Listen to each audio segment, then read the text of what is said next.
जय श्री श्याम दोस्तों, स्वागत है आपका आपके अपने चैनल पीसफुल सफर में। दोस्तों, जो खाटू गांव आज पूरे भारत में प्रसिद्ध है, आज से लगभग 1000 साल पहले यह महज एक साधारण गांव था। यहाँ के लोग खेती बाड़ी करते, अपने मवेशी चराते और जिंदगी की सामान्य दिनचर्या में व्यस्त रहते थे। किसी को पता नहीं था कि उनकी धरती के नीचे एक ऐसा रहस्य छिपा है जो पूरी दुनिया की आस्था को हिला देगा। गांव में रहने वाला एक सामान्य किसान किशन लाल, उसके पास एक सफेद गाय थी जिसका नाम धोलरी था। धोलरी अच्छे दूध के लिए पूरे गांव में प्रसिद्ध थी। किशन लाल हर सुबह उसे चराने के लिए गांव के बाहरी हिस्से में ले जाता था। लेकिन कुछ दिनों से एक अजीब बात हो रही थी। जब भी धोलरी खेत में एक खास हिस्से में पहुंचती, वह अचानक रुक जाती और उसके थनों से अपने आप दूध बहने लगता। यह केवल उसी जगह होता था, एक छोटे से टीले के पास, जहां सफेद बालू पत्थर बिखरे पड़े थे। पहले तो किशनलाल ने सोचा कि शायद गाय बीमार हो गई है। उसने गांव के पशु चिकित्सालय में उसको दिखाया, लेकिन धोलरी बिल्कुल स्वस्थ थी। फिर भी वही घटना रोज रोज होती थी। जब यह बात गांव में फैली तो लोग तरह तरह की बातें करने लगे। कुछ कहते थे कि यह कोई अशुभ संकेत है और कुछ कहते थे कि जमीन के नीचे कोई खजाना दबा होगा। लेकिन गांव के सबसे बुजुर्ग महिला 85 साल की दादी माँ सुमित्रा देवी ने कुछ और ही कहा। जहां गाय यूं अपने आप दूध देती है, उन्होंने अपनी कांपती आवाज में कहा, वहां भगवान का कोई संकेत होता है। हमारे पुरखों ने कहा है कि जब धरती माँ कुछ बताना चाहती हैं, तो वे अपने निर्दोष प्राणियों के माध्यम से संदेश भेजती हैं। गांव के मुखिया राम सिंह सभी ग्रामीण के एक साथ सभा बुलाई। लंबी चर्चा के बाद तय हुआ कि उस जगह की खुदाई की जाएगी। यह निर्णय आसान नहीं था, क्योंकि अगर कुछ गलत हुआ तो पूरे गांव की बदनामी होती। लेकिन दादी माँ सुमित्रा देवी के आग्रह पर और धोलरी के लगातार चमत्कार को देखते हुए गांव के युवाओं ने खुदाई शुरू कर दी। पहले दिन केवल मिट्टी और पत्थर निकले। दूसरे दिन भी कुछ खास नहीं हुआ। कुछ लोग हतोत्साहित होने लगे और कहने लगे, यह व्यर्थ का प्रयास है। तीसरे दिन जब सूरज आसमान के मध्य में था, अचानक किशन लाल की खुदाली कुछ कठोर चीज से टकराई। जैसे ही उन्होंने अपनी मिट्टी साफ की, वहां काले पत्थर की एक आकृति दिखाई दी। जब पूरी तरह साफ किया गया तो सबके सामने एक अद्भुत दृश्य था। एक मानव सिर की आकृति जो पत्थर से बनी लगती थी, लेकिन उसमें एक अजीब सी दिव्यता थी। सिर के चेहरे पर एक शांत मुस्कान थी, आंख बंद थी। ऐसा लगता था मानो यह देख रहे हों। माथे पर तिलक के निशान और पूरी मूर्ति से एक अलौकिक तेज निकल रहा था। यह देखते ही पूरे गांव में हलचल मच गई। बुजुर्ग महिलाएं खुशी से रोने लगीं, बच्चे डरे और जिज्ञासा से देखने लगे, पुरुष श्रद्धा से सिर झुकाए। दादी माँ सुमित्रा देवी ने कहा, मैं दादाजी से सुना था कि युगों पहले यहाँ कोई महान आत्मा दफन की गई थी। आज वह प्रकट हुई है। यह कोई साधारण मूर्ति नहीं, यह किसी देवता का अवतार है। गांव के पंडित जी को बुलाया गया। उन्होंने मूर्ति को देखते ही कहा कि यह अवश्य ही किसी दिव्य शक्ति का प्रतीक है। उन्होंने मूर्ति को धूप दीप से पूजा की और कई दिनों तक नित्य आराधना करते रहे। 7वें दिन की रात खाटू के तत्कालीन राजा रूप सिंह चौहान को यह स्वप्न आया। स्वप्न में एक तेजस्वी पुरुष ने उनसे कहा, राजन, मैं हूँ बर्बरीक, जिसे लोग अब श्याम के नाम से जानेंगे। महाभारत काल में मैंने अपने प्राणों की आहुति दी थी धर्म की रक्षा के लिए। श्री कृष्ण ने मुझे वरदान दिया था कि कलयुग में मैं उनके नाम से पूजा जाऊंगा। आज वह समय आया है। मेरे लिए एक भव्य मंदिर का निर्माण करो। मैं यहाँ हारे का सहारा बनूंगा। राजा रूप सिंह चौहान ने तुरंत मंदिर के निर्माण का आदेश दिया। सन 1027 ईस्वी में फाल्गुन शुक्ल एकादशी के शुभ दिन ये वह पवित्र मूर्ति मंदिर में स्थापित की गई। गांव के लोग नहीं जानते थे कि यह सिर्फ महाभारत के उस वीर योद्धा का था जिसने युद्ध में भाग ना लेकर भी पूरे युद्ध को प्रभावित किया था, जिसकी वीरता त्याग और न्यायप्रियता की कहानी आज भी अनकही है। समय की गहराई में जाकर हमें पहुंचना होगा महाभारत काल में, वह युग जब धरती पर धर्म और अधर्म के बीच महासंग्राम की तैयारी हो रही थी। इसी काल में जन्मा था एक अद्भुत बालक जिसकी कहानी सुनकर आज भी रोंगटे खड़े हो जाते हैं। महाभारत में भीमसेन की पत्नी हिडिंबा से उत्पन्न हुआ था घटोत्कच। राक्षस और मानव के संयोग से बना यह योद्धा अपनी माया और शक्ति के लिए प्रसिद्ध था। घटोत्कच का विवाह हुआ दैत्यराज मोर की पुत्री अहिल्यावती से, जो अपनी विद्वता और तपस्या के लिए जानी जाती थी। अहिल्याबाई केवल एक दैत्य कन्या नहीं थी, उसने वर्षों तक मां कामाख्या की आराधना की थी और दिव्य शक्तियों की स्वामिनी बन गई थी। उसे भविष्य दिखाई देता था। वह जानती थी कि उसके गर्भ से जो संतान जन्म लेगी वो कोई साधारण बालक नहीं होगा। जब बर्बरीक का जन्म हुआ तो आसमान में अनोखे चिन्ह दिखाई दिए।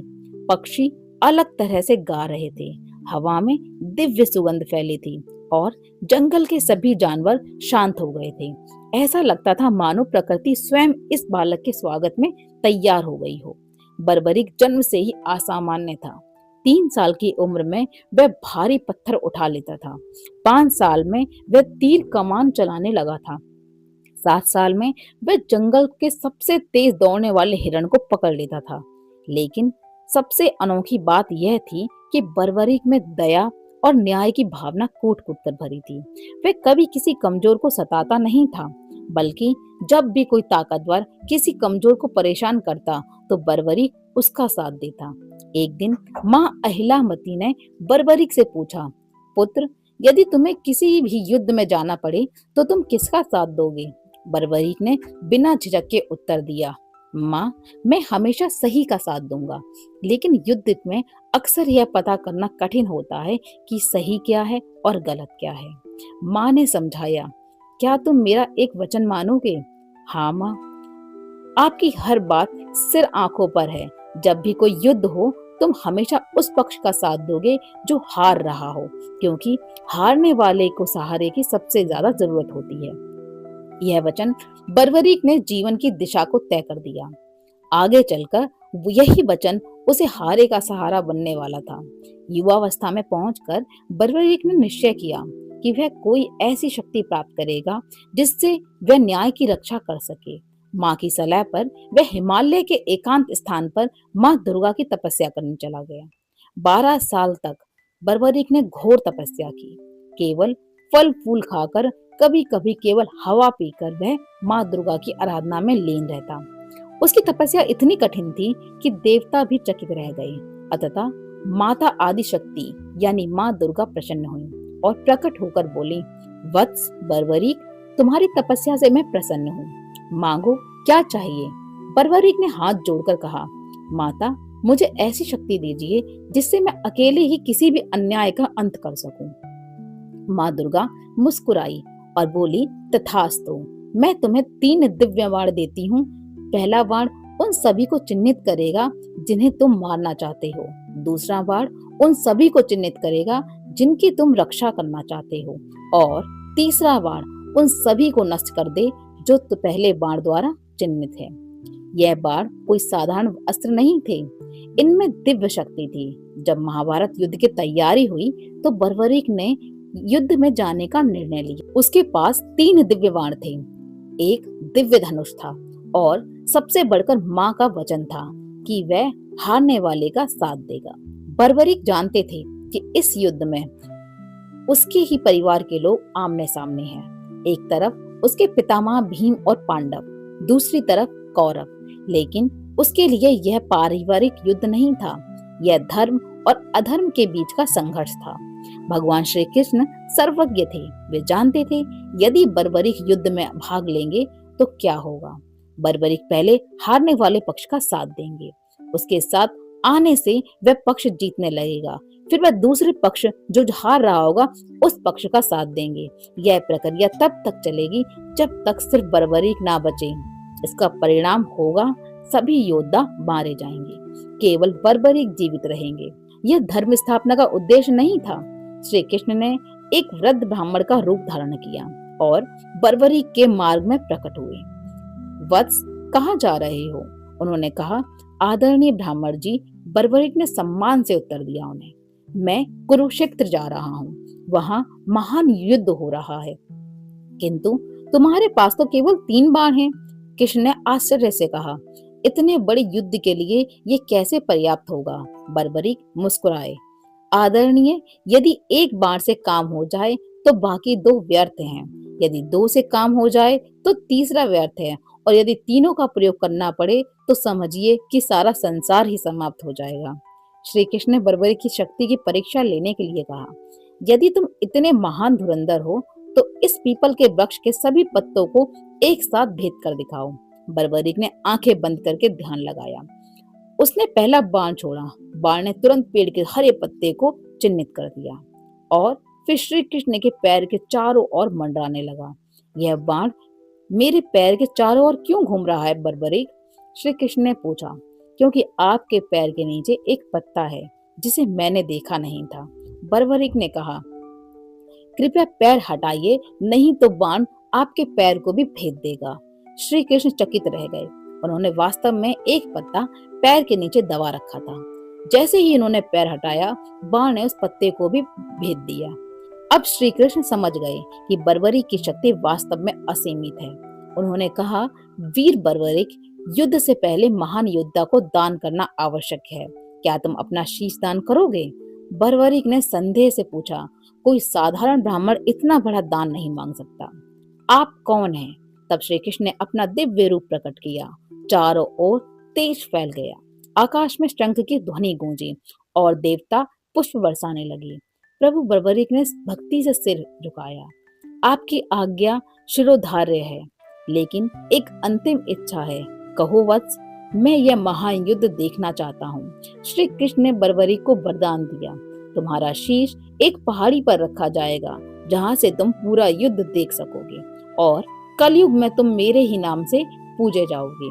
तुम्हारी शक्ति, तुम्हारा त्याग और तुम्हारी न्यायप्रियता हमेशा के लिए अमर हो जाएगी। बर्बरिक ने प्रसन्नता पूर्वक अपना शीश काटकर श्री कृष्ण को समर्पित कर दिया। श्री कृष्ण ने उस शीश को अमृत से सींचा और उसे एक पहाड़ी पर स्थापित कर दिया। पूरे 18 दिन का युद्ध बर्बरिक के शीश ने देखा। युद्ध के अंत में जब युधिष्ठिर ने पूछा कि युद्ध में सबसे महान योद्धा कौन था, तो बर्बरिक के शीश ने उत्तर दिया, मुझे युद्ध में केवल भगवान श्री कृष्ण का सुदर्शन चक्र ही घूमता दिखाई दिया, जो शत्रु सेना का वध कर रहा था। उनके अपने शब्दों में वे युद्ध में किसी भी योद्धा को लड़ते हुए नहीं देख रहे थे, बल्कि केवल श्री कृष्ण के सुदर्शन चक्र को ही सभी की गर्दन काटते हुए देख रहे थे। बर्बरिक का शीश युद्ध के बाद अंतर्ध्यान हो गया। श्री कृष्ण का वरदान था कि जब वे कलयुग में पुनः प्रकट होगा, सदियां बीती, युग बदले, लेकिन वह महान आत्मा धरती के गर्भ में छुपी रही, जब तक कि खाटू गांव में गाय का चमत्कार न हुआ। उसे पुनः प्रकाश में नहीं लाया गया। खाटू गांव में बर्बरी के शीश की खोज के बाद जो घटनाएं हुई, वो न केवल आश्चर्यजनक थीं, बल्कि इतनी रहस्यमय थीं कि आज भी वैज्ञानिक इनकी व्याख्या नहीं कर सकते। राजा रूप सिंह चौहान का स्वप्न केवल एक सामान्य सपना नहीं था। जब उन्होंने आंखें खोली तो उनके माथे पर तिलक का निशान था, बिल्कुल वैसा ही जैसा उस दिव्य पुरुष के माथे पर था जिसने स्वप्न में दर्शन दिए थे। यह देखकर रानी नर्मदा कंबर भी चकित रह गईं।